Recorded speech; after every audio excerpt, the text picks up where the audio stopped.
The alien guards had made one critical mistake.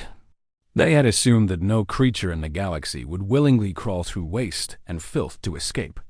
They had underestimated humans. They had underestimated Romain Basquez. Romain pressed his back against the cold metal wall of his cell, listening to the rhythmic footsteps of the Corthian guards as they passed. 3 years he had spent in this prison facility on the moon of Nexer 7. 3 years of watching other species break under the weight of captivity. 3 years of planning, waiting, and refusing to give up hope. The Corthians were a proud species. They stood nearly 8 feet tall with scales that shimmered like polished copper. Their empire stretched across 40 star systems, and they believed themselves to be the superior beings in the known universe. Humans were nothing more than animals to them. Primitive creatures from a backwater planet that had somehow stumbled into space travel. Romain smiled in the darkness. Let them believe what they wanted. He had been captured during a border skirmish. His ship had been disabled, and he had been taken prisoner along with 17 other humans. Over the years, the others had been moved, traded, or simply disappeared. Romain remained. The Corthians found him amusing, a pet that refused to be tamed. What they did not know was that Romain had spent those 3 years studying everything. He watched the guards, learned their routines, and memorized their schedules. He observed the maintenance workers who came to repair the ventilation systems. He listened to the conversations of prisoners from other species, gathering information about the facility's layout. Most importantly, he discovered the waste disposal system. The Corthians were obsessed with cleanliness. Their scales required constant care, and they considered any form of contamination to be deeply offensive. The prison's waste system was designed to carry everything away from the cells and out to a processing plant exactly 1 mile from the main facility. The tunnels were wide enough for maintenance robots, but were considered completely secure. After all, no intelligent being would enter such a disgusting place. Romain had grown up on a farm in rural Argentina. He had mucked out animal stalls, cleaned septic tanks, and done every dirty job imaginable. A little waste did not scare him. Nothing scared him anymore. Tonight was the night. The orbital alignment meant that the guard rotation would be slightly delayed during the shift change. Romain had exactly 12 minutes to make his escape before anyone noticed he was gone. He moved to the corner of his cell where a small drainage grate sat flush with the floor. For months, he had been working on the bolts, using a piece of bone he had sharpened against the wall. The Corthians never checked the grates. Why would they? No prisoner had ever shown interest in them. Romain's fingers worked quickly in the darkness. One bolt came loose, then another. The grate lifted silently, revealing a dark hole that dropped into blackness. The smell hit him immediately, thick and overwhelming. He did not hesitate. He lowered himself into the opening and pulled the grate back into place above him. The tunnel was exactly as he had imagined. Narrow pipes fed into a main channel about 4 feet wide and 3 feet tall. The bottom was covered in a slow-moving stream of waste from the entire facility. Romain dropped into it, feeling the cold liquid seep through his prison clothing. He pushed the disgust aside and began to crawl. The darkness was absolute. Romain moved by feel, keeping one hand on the curved wall of the tunnel while his knees splashed through the waste below. He counted his movements, calculating the distance in his head. 1 mile. That was all that stood between him and freedom.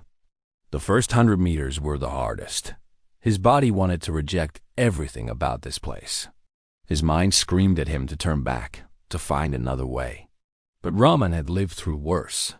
He had survived 3 years of isolation, beatings, and psychological torture. A dirty tunnel was nothing compared to that. He kept moving. Somewhere above him, the prison continued its normal operations.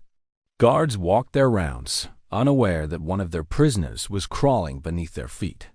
Romain thought about the look on their faces when they discovered his empty cell. The mighty Corthians outsmarted by a human, a primitive animal from a backwater planet. The tunnel began to slope downward, and the current of waste grew stronger. Roman braced himself against the walls, careful not to lose his footing. A fall here could be fatal. If he got swept away, he might end up trapped in a filtration system or worse. Time became meaningless in the darkness. Roman measured his progress only by the ache in his muscles and the growing distance from his starting point. He guessed he had covered about a quarter mile when he heard the first sound that was not his own splashing. Something was moving in the tunnel ahead of him. Roman froze, pressing himself against the wall. His eyes strained against the darkness, trying to make out any shape or movement. The sound came again, a soft scraping noise followed by a wet shuffle. Something was living down here. The Corthians used biological systems to break down waste. Roman had heard rumors of creatures they had engineered for this purpose. Large worm-like beings that consumed organic matter and converted it to energy. They were supposed to be harmless, focused only on their task. But supposed to be, and actually could be very different things. Roman reached down and felt around in the waste until his fingers closed around something solid. A piece of metal, perhaps from a broken maintenance robot. He gripped it tightly and continued forward, moving as quietly as possible. The creature revealed itself moments later. It was massive, at least 6 feet long, with a body like a giant maggot. Pale flesh glistened in the faint bioluminescence that Roman now noticed along the tunnel walls. The creature's mouth was a circular opening filled with row after row of grinding teeth. It sensed Roman's presence and turned toward him. For a moment, neither moved. Roman stared at the creature, calculating his options. He could try to go around it, but the tunnel was too narrow. He could wait for it to move, but he did not have time. Every minute he spent down here increased the chance of discovery. Roman made his choice. He charged. The creature lunged forward, its mouth opening wide. Roman dove to the side, splashing through the waste as he swung the metal piece with all his strength. It connected with the creature's side, tearing through the soft flesh. The creature let out a sound like air escaping from a balloon and thrashed violently. Roman did not stop to watch. He scrambled past the wounded creature, his hands and knees scraping against the tunnel floor as he moved as fast as he could. Behind him, he could hear the creature thrashing, but it did not pursue. Either his blow had been more effective than he thought, or the creature had decided he was not worth the effort. He kept moving. The tunnel began to widen as he approached the halfway point. Roman allowed himself a moment of hope. He was going to make it. After 3 years, he was finally going to be free. Then he heard the alarms. The sound was distant but unmistakable. High-pitched wailing that echoed through the facility above. They had discovered his escape. Roman cursed under his breath and increased his pace. The element of surprise was gone. Now it was a race. The Corthians would search the facility first. They would check every cell, every corridor, every possible hiding spot. It would take them time to realize where he had gone. They would never believe a prisoner would enter the waste system voluntarily. That disbelief would buy him precious minutes. Roman crawled faster, ignoring the pain in his joints and the burning in his lungs. The tunnel curved to the left, then to the right.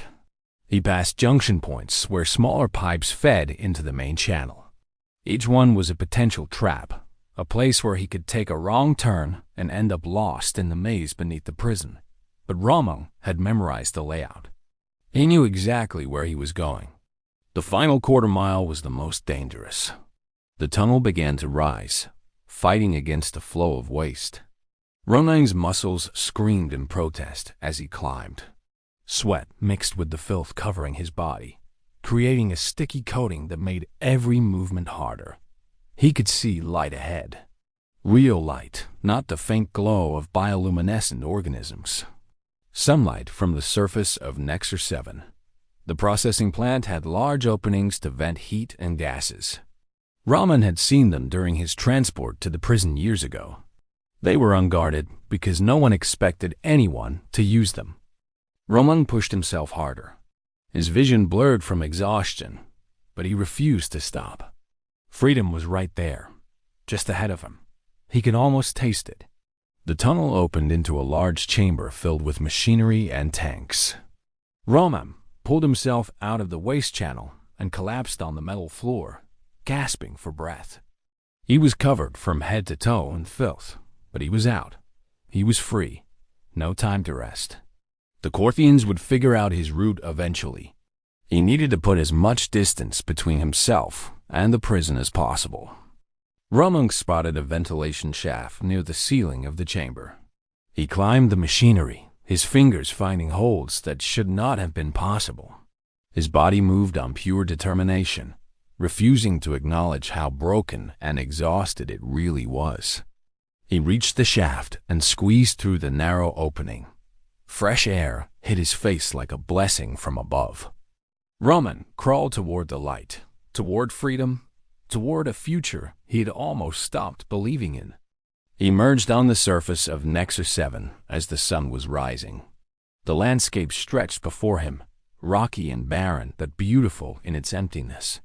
No guards, no walls, no cells. Just open space and endless possibility. Roman stood on shaking legs and looked back at the prison facility in the distance. He could see movement there.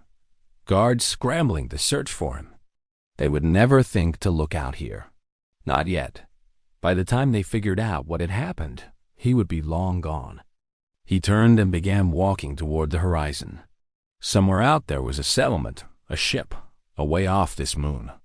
Roman did not know how he would find it, but he knew that he would.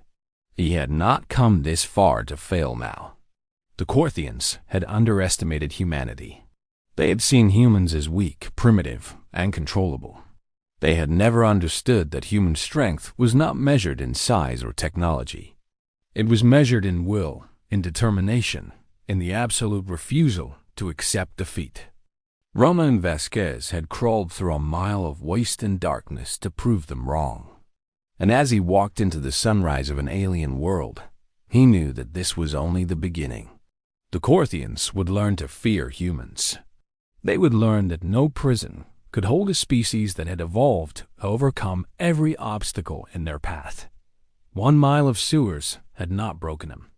Nothing ever would.